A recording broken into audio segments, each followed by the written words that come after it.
Ladies and gentlemen, we have an absolute recruiting battle on our hands between two major northern universities in the battle for the number one overall spot in the 2023 rankings. And guys, there are major developments in terms of Notre Dame's 2023 class and Ohio State's 2023 class. Now, yesterday, Ohio State landed a major commit, and you can take a look. They've moved in front of Notre Dame. They have the number one overall class according to the 247 Sports composite with 14 commits and an average score of 94.12 compared to Notre Dame having 15 commits and an average score of 72 or 92.72.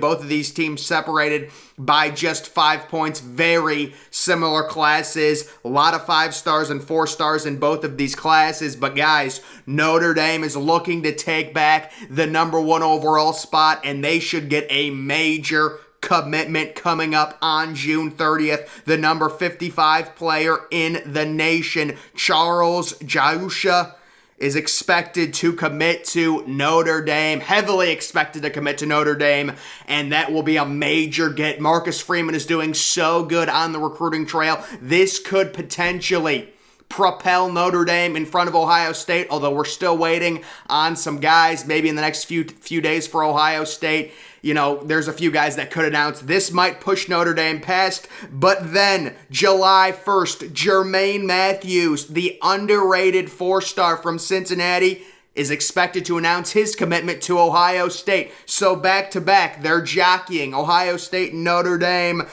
And then we've got another commitment on July 1st. It's Micah Bell, Notre Dame. Phenomenal cornerback. Fits in really good, 5'11" slot corner. He's expected to commit to Notre Dame. They could take back the lead. Rico Flores, he's going to Notre Dame. Although the only reason he's going to Notre Dame is because Ohio State got better players. If Ohio State wanted him, they would have had him. But still, he's a solid 4-star receiver. Notre Dame's expected to get him. July 4th, bombshell Darren Reed, possibly committing to Ohio State. Both of these programs in early July are expected many commits. I've talked about it on the Ohio State side with possibly Tackett Curtis, John Walker. And guys, you can see Christian Gray. There's a top 100 quarter from Missouri, also committing on July 4th with Notre Dame as the favorite. So these two northern programs, guys, it's a Texas standoff. You've got a right hook, you've got a left jab. But ladies and gentlemen, only one of these programs has true knockout power, and that is the Ohio State University, and they will knock out Notre Dame late in July when Caleb Downs announces his commitment to Ohio State. Just like I've said in my past videos, Ohio State will have a better recruiting class than Notre Dame. Nothing against Notre Dame. Notre Dame right now is recruiting better than they ever did under Brian Kelly, and they will very likely have a class around 295. Maybe they hit the magical 300-point mark. It's going to be very likely a top 5 class. You're looking at Ohio State. You're looking at Alabama. Although, guys, let me mention something right now on Alabama. When I was talking to my number one source, he wanted it to make a point for me to mention that, guys, the state of Alabama is severely overrated. I think the 247 Sports composite has like 10 players in the state of Alabama inside their top 100. Now, mind you, historically and over the past 5-10 years, there's been more NFL players from the state of Ohio that make the NFL than Alabama. Yet Alabama randomly has 10 top 100 players. Let's be honest, guys. Alabama is going to have a really good class, but many of these in-state superstars that they're landing are just simply overrated. We'll see with the Peter Woods thing. Clemson might steal Peter Woods. That's a crazy recruitment we're going to follow. But it's just this idea like the state of Alabama has 10 top 100 prospects and 5 stars? Dude, get out of here with that. That's ridiculous. They're way overranked. Way overranked. In history, on average, there is more talent in terms of NFL talent. The state of Ohio outproduces Alabama. But Alabama, guys, it's a joke. Either way, we know Alabama's going to be one of the top 3 or 4 classes minimum. They'll probably have the number 1 class. We know Georgia's going to be up there. Georgia is starting to flex their muscles, do some things. How about Texas landing the superstar 5-star safety yesterday? Derek Williams pulling him out of Louisiana. Brian Kelly is struggling to recruit for LSU. So Texas is going to be right there. They got Arch Manning. There's going to Texas A&M, we know with the NIL, and we'll see with teams like Oregon and Tennessee what happens in terms of their NIL boosters. We have to factor that in as well. But the bottom line is Ohio State and Notre Dame, 2 northern programs, are going to go back and forth jockeying in the early days of July with commits left and right. Notre Dame's going to take the number 1 spot. Then Ohio State's going to take the number 1 spot.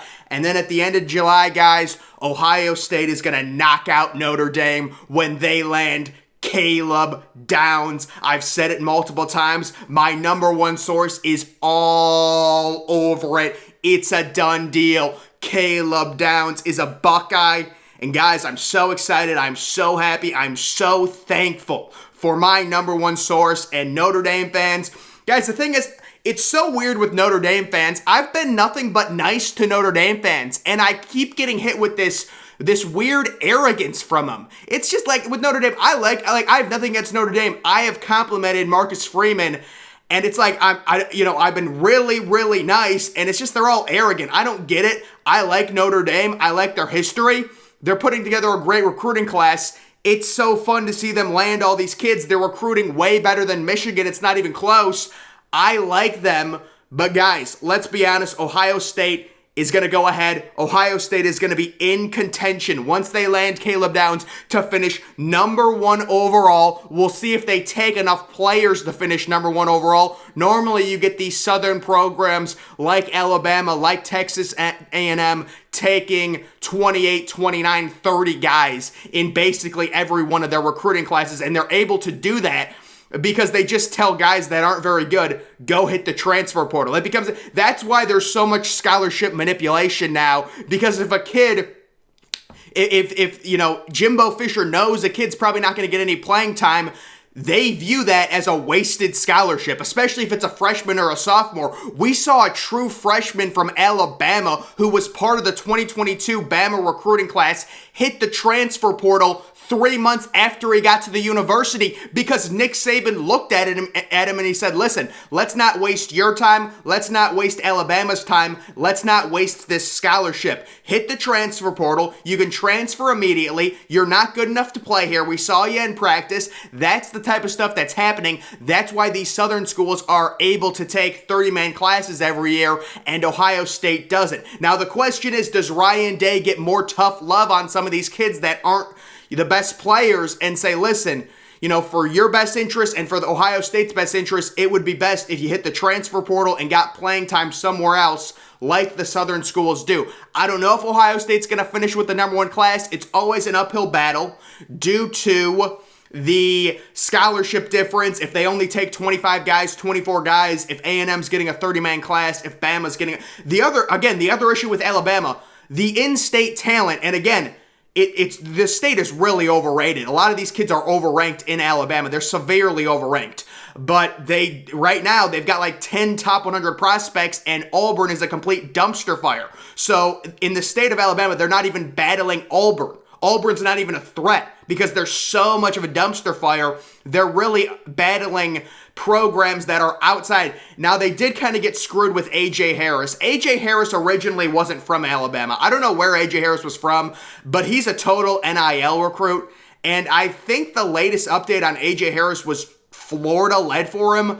But that was before all of this stuff has come out about Florida being just a complete dumpster fire themselves. With their NIL collectives apparently are completely I don't even know. They're just so unprofessional. At least that's what we got when Jaden Rashada ended up committing to Miami. He said their NIL collectives are just a joke. They're completely discombobulated, I think would be the right word with Florida. So we'll see. But Alabama, does Ohio State finish with the number 1 overall class? I think the key is landing Caleb Downs. You also have to land John Walker. you're probably going to have to land a 5-star player you're not in on right now. And it's going to come down to major bumps. Ohio State's going to need Jermaine Johnson to be bumped up at least 100 spots, I would say. They're going to need Kyan Lee to be bumped up significantly by 247. He's not even a top 200 overall player according to 247 solo rankings, so maybe he gets bumped up. And then with Notre Dame, how high can they finish?